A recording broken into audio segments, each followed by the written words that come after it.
I'll come back and bind with you. Everyone thought I'd swallow my pride and wait until the next moon. After all, I'd already waited for 7 years. But that night, I took a ship across the Western Fjords for an arranged marriage. I showed up to the great solstice feast alone. The second Soren saw me, his eyes lit up. You said you didn't want to come, but here you are. Where do you think you're going? I shook his hand off.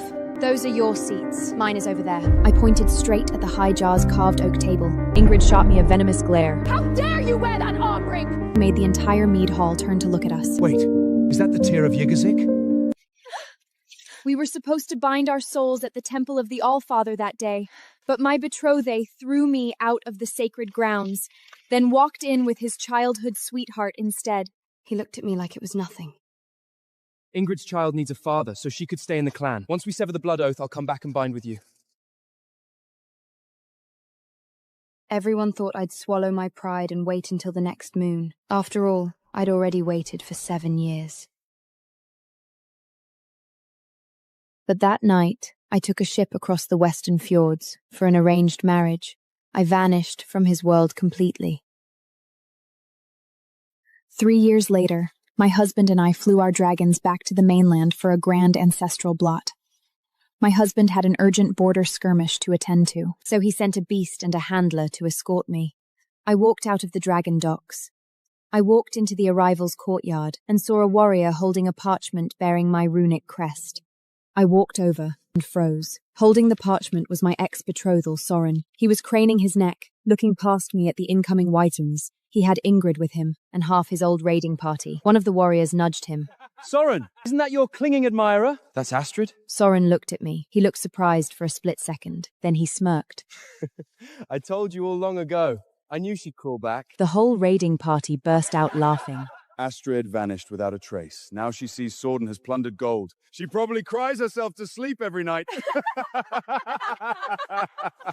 One of them looked me up and down.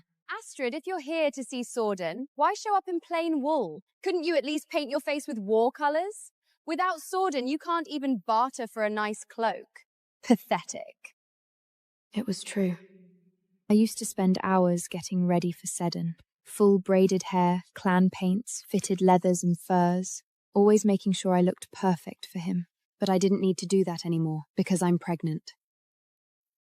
And my husband refused to let me ride uncomfortably. He banned heavy chainmail, and had this plain tooked spun by the light elves of Alfheim just for me.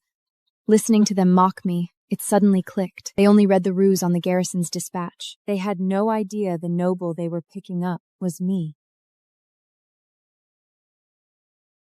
Since I wasn't saying anything, an old mutual friend stepped in, trying to play peacemaker. Astrid, glad to see you back. Soren actually spent years looking for you. He has been asking about you everywhere. Solen's smug smile stiffened. He cleared his throat and acted casually. Ingrid's kid starts shield training next week. From now on, you're getting him to the training grounds. He was still so incredibly arrogant. But I wasn't that naive little girl anymore. Looking at him now, I just felt exhausted and disgusted. I didn't want to waste another second on them. I was just about to tell them exactly who I was, but Ingrid beat me to it. Astrid, please don't be mad at Soren. He's just trying to take care of you. You disappeared for 3 winters. What kind of shady taverns have you been staying at? Look at you. Soren wanted to make you his personal scribe, but clearly you're not a fit. Don't worry. Being my thrall is an honor. No one will look down on you. 3 years apart, she's still as arrogant as ever. She still makes me cringe. Soren saw my scowl and thought I was just jealous.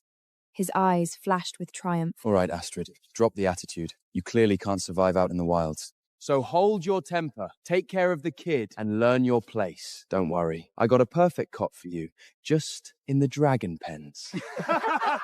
The whole group howled with laughter. By Thor, Astrid, show some appreciation. He's giving you free meat and mead. Isn't it better than wherever you're living now? Ingrid touched her gold-forged earring, putting on an affected tone. Don't you worry, dear. If my son acts up, I'll make sure he still behave. He won't let it out on you, I promise. Soren let out a cold laugh and shot me a glance. Why's that? She was always so stubborn, ran away over a tiny little misunderstanding. If she hit rock bottom out there, she deserves to suffer a little. Hearing that, my heart actually skipped a beat. After 3 years, he still thought ditching me at the Temple of the All-Father for Ingrid was just a tiny little misunderstanding. Soren, the one I had fallen in love with, was gone. He wasn't the boy who carried me across the frozen tundra, ignoring his own bleeding frostbite. He wasn't the broken youth who promised me the 9 realms. He wasn't the warrior who, despite all his glory and spoils, was still willing to do game for me. But whatever, it was all in the past. None of it mattered anymore. Besides, I'm about to give birth to my 2nd child. Pushed my feelings down. I didn't want to argue with them. It was pointless. Aren't you here to guide me to the keep? Let's go. They exchanged looks. Then they burst out laughing. Guide you? What a joke. She pointed at the runic parchment. Read it carefully. We are waiting for Lady Varg. Do you even know who that is? Varg was my new name. Of course I knew. Lady Varg is the matriarch of the Black Dragon clan. She is the actual wife of High Jarl Gunnar Varg. Gunnar Varg is a ruthless warlord, but he's completely obsessed with his wife. I heard he stayed solitary for years, just waiting for her. Everyone in the realm knows the rule. Don't try to kiss up to Gondar, kiss up to Lady Varg. She is his entire world. Listening to them gossip about my marriage, I couldn't help it. To win his wife's heart, Gunnar Varg bartered with the dwarves of Svartalfard for a custom armring. It's called the Tear of Yggdrasil. It costs 20 chests of gold. Lady Varg is literally the most envied woman in Midlad. Her eyes darted down to my wrist. She let out a sharp gasp. That's the exact same arm! It's a pretty good fake. Which broke stable boy bought this for you? Buying you a cheap iron knockoff. Absolute trash. I snatched my hand back and gently rubbed the arm ring on my wrist. I smirked, seeing my happy, unfazed smile. Soren's eyes narrowed in pure rage. He lunged forward. He grabbed my wrist with a crushing grip and violently ripped the arm ring off my arm. Ingrid eagerly stepped forward. She snatched the arm ring from Solen's hand and started playing with it. Look, a high-quality fake. Way better than the replica I bought from that merchant. But I'd never actually wear mine in the Great Hall. How embarrassing.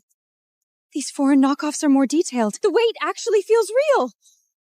She gave me a mocking, sickly sweet smile. Or what, Astrid? Are you saying you're the real Lady Varg? Are you the legendary warlord's wife? The second she said it, the raiding party erupted into hysterical laughter. Gunnar Varg was a feared conqueror.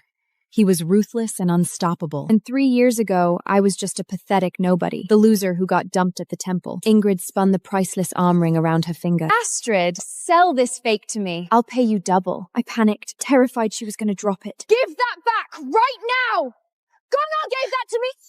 Shut your mouth! Soren glared at me like I was insane. Astrid, have you gone mad? How dare you just drop Lord Varg's name like that? Are you trying to get me sent to Valhalla early? His warrior buddies stared at me with pure rage. Do you have any idea how hard we fought for this escort duty? Gunnar Varg conquered Soren's clan last harvest. Our entire livelihood depends on him now. The only way Soren keeps his commander spot is if we impress Lady Varg. And you're out here spreading psychotic rumors that you know the High Jarl. Are you trying to ruin Solen's honor? My stare must have been dead cold because Soren frowned.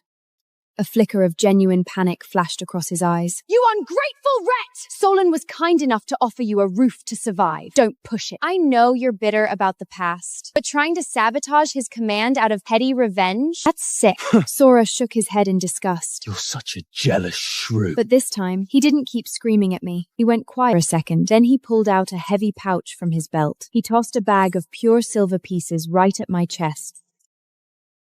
For the sake of our past bond, I'll let this slide. Take the silver. Go get some decent cloaks. If you really don't want to tend the pens for Ingrid's kid, I'll have you sent to the kitchens next week. Watching him play the generous savior made my stomach turn. The whole group watched me, waiting for me to grovel and take the pouch. Instead, I kicked it away. I reached over. No thank you, Commander. Seems like you need it more than I do. Soren's face turned bright red. I ignored him and turned to walk away. But I barely made it 2 steps before he grabbed my arm. Astrid! What is your problem? Commander? What do you mean? I pulled my arm free. We broke our oaths 3 years ago. It's better if we keep our distance. I wouldn't want anyone to get the wrong idea. I was thinking about my fiercely loyal, slightly jealous Dragonlord husband, but Soren glanced over at Ingrid. He looked like he had it all figured out. The Jarls are hosting a great solstice feast for Lord Varg in 3 days. I was actually planning to bring you to my table, to let you experience true grand ceremony, but you'd need to buy a decent dress. I can't have you embarrassing me. I cut him off immediately. With all respect, I really don't need it. Hearing me reject him again, Soren grew annoyed. He was grinding his teeth. Astrid, you've grown a spine, haven't you? It's true what they say. The poorer you get, the bigger your attitude. Fine! If you don't want to go, forget it! I'll take Ingrid. Hearing that she got to attend the High Jar's feast, Ingrid's eyes lit up. Soren, I promise I'll be perfect. I absolutely won't embarrass you. I was so incredibly done with them. I turned around and strode away, but I tossed one last look over my shoulder. I'm looking forward to seeing you both in 3 days. I practically sprinted out of the courtyard, hitting the crisp, freezing air outside, finally pushing down the nauseous churning in my stomach. My mind flashed back to 3 years ago. My clan had been pressuring me into an arranged marriage across the sea. I fought them on it. I begged Sudan, my betrothed of 7 years, to just run away with me into the forests, to swear oaths and be together forever. But when I showed up at the temple of the All-Father, he brought Ingrid. He told me her child needed a father under clan law. He told me he'd sever the tie to her in a moon's time and bond with me then. He told me not to overthink it. Watching him hold her hand and walk up to the altar, I realized what a fool I've been. I sailed across the Western Fjords for a blind arrangement that very night. A moon later, I married Gunnar Varg. A year later, we had our firstborn, and now I'm pregnant with our second. Honestly, if it wasn't for Gullur's ancestral blot, I definitely wouldn't have seen Soren ever again. 3 days later, I showed up to the great solstice feast alone, wearing light face paint and my custom Ellen-spun tunic. The second Soren saw me, his eyes lit up. A smug smirk spread across his face. You said you didn't want to come, but here you are. Listen, if you want me back, you need to at least dress the part to match my new status. I brushed off his arrogance and tried to pass him. He stopped me angrily after just 2 steps. Astrid! I'm talking to you. Our seats are right here. Where do you think you're going? I shook his hand off. Those are your seats. Mine is over there. I pointed straight at the High Jar's carved oak table. Soren's face instantly darkened. Ingrid shot me a venomous glare. She pointed directly at my wrist and yelled at the top of her lungs. Astrid, how did you sneak in here? Are you here to ruin everything? How dare you wear that arm ring? Her screeching made the entire mead hall turn to look at us. People immediately started whispering. Wait, is that the tear of Yggdrasil? Lord Varg forged that for his wife. Tonight is Lady Varg's first public appearance. Is this girl trying to mock the High Jarl's wife? She sneaked past the guards. Is she trying to humiliate us in front of Lord Varg? One of the elder warriors turned to Soren. Commander, is this young lady of your clan? Soren saw that I wasn't even looking at him. He adjusted his expensive fur cloak and said coldly, No, I don't know her. Hearing that, Ingrid looked completely thrilled. She lifted her chin and sneered at me. Take that fake arm ring off and get out! 3 days later, I showed up to the great solstice feast alone, wearing light face paint and my custom Ellen-spun tunic. The second Soren saw me, his eyes lit up. A smug smirk spread across his face. You said you didn't want to come, but here you are. Listen, if you want me back, you need to at least dress the part to match my new status. I brushed off his arrogance and tried to pass him. He stopped me angrily after just 2 steps. Astrid! I'm talking to you. Our seats are right here. Where do you think you're going? I shook his hand off. Those are your seats. Mine is over there. I pointed straight at the High Jar's carved oak table. Soren's face instantly darkened. Ingrid shot me a venomous glare. She pointed directly at my wrist and yelled at the top of her lungs. Astrid, how did you sneak in here? Are you here to ruin everything? How dare you wear that arm ring? Her screeching made the entire mead hall turn to look at us. People immediately started whispering. Wait, is that the tear of Yggdrasil? Lord Varg forged that for his wife. Tonight is Lady Varg's first public appearance. Is this girl trying to mock the High Jarl's wife? She sneaked past the guards. Is she trying to humiliate us in front of Lord Varg? One of the elder warriors turned to Soren. Commander, is this young lady of your clan? Soren saw that I wasn't even looking at him. He adjusted his expensive fur cloak and said coldly, No, I don't know her. Hearing that, Ingrid looked completely thrilled. She lifted her chin and sneered at me. Take that fake arm ring off and get out!